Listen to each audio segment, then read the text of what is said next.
was always filled with shoppers buying all sorts of things, but no one ever seemed to want a small bear in green overalls. Then one morning, a little girl stopped and looked straight into Corduroy's bright eyes. "Oh, Mommy," she said, "look, there's the very bear I've always wanted." "Not today, dear," her mother sighed. "I've spent too much already. Besides, he doesn't look new. He's lost a button to one of his shoulder straps."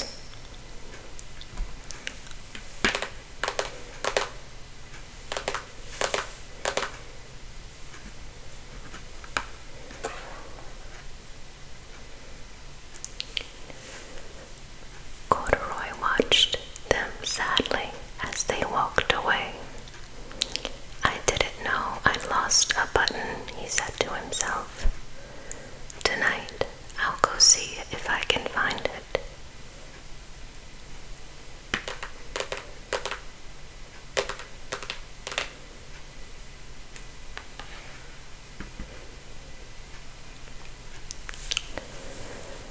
Late that evening, when all the shoppers had gone and the doors were shut and locked, Corduroy climbed carefully down from his shelf and began searching everywhere on the floor for his lost button.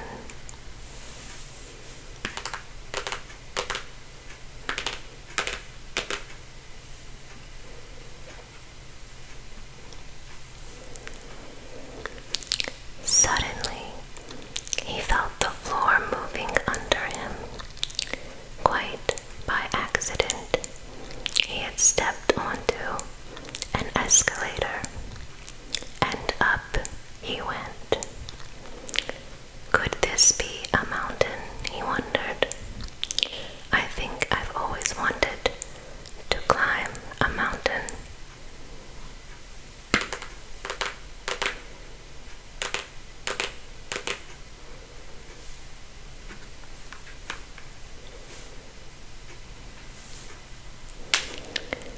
He stepped off the escalator as it reached the next floor, and there, before his eyes, was a most amazing sight. Tables and chairs and lamps and sofas and rows of beds.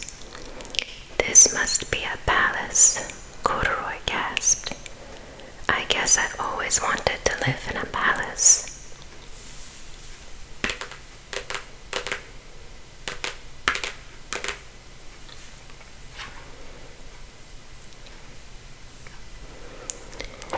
He wandered around, admiring the furniture.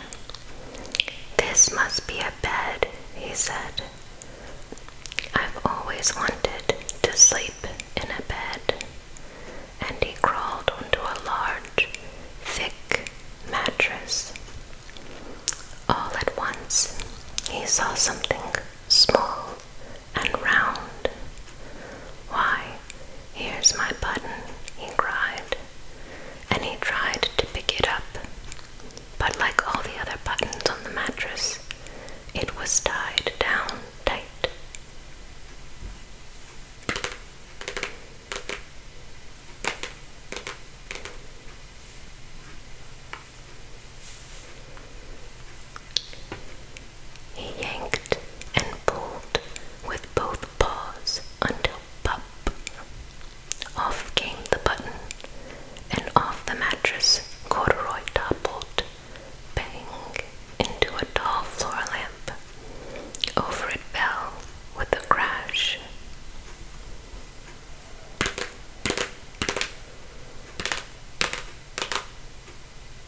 Somebody must be hiding down here.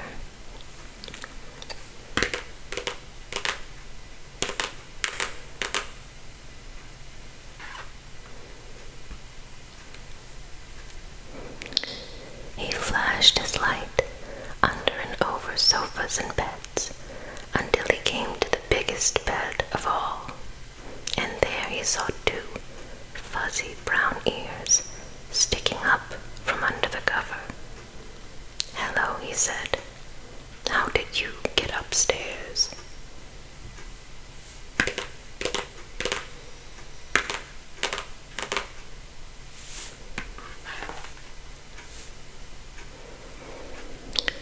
The watchman tucked Corduroy under his arm and carried him down the escalator and set him on the shelf in the toy department with the other animals and dolls.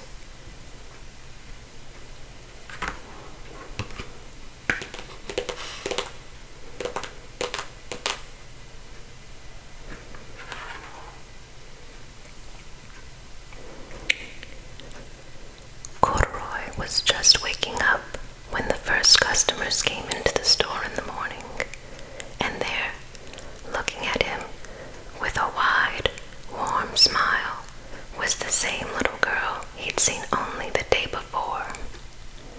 "I'm Lisa," she said, "and you're going to be my very own bear.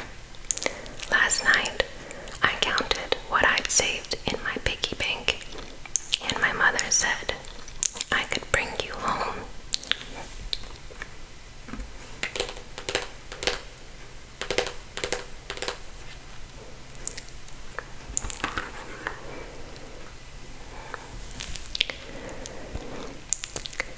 "Shall I put him in a box for you?"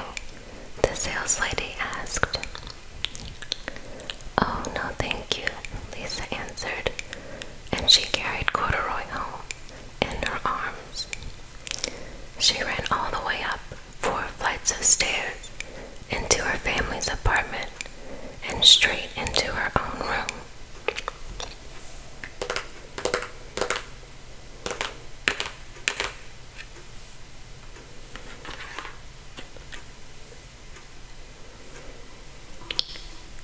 Corduroy blinked. There was a chair and a chest of drawers, and alongside a girl-sized bed, a little bed just the right size for him. The room was small, nothing like that enormous palace in the department store. "This must be home," he said.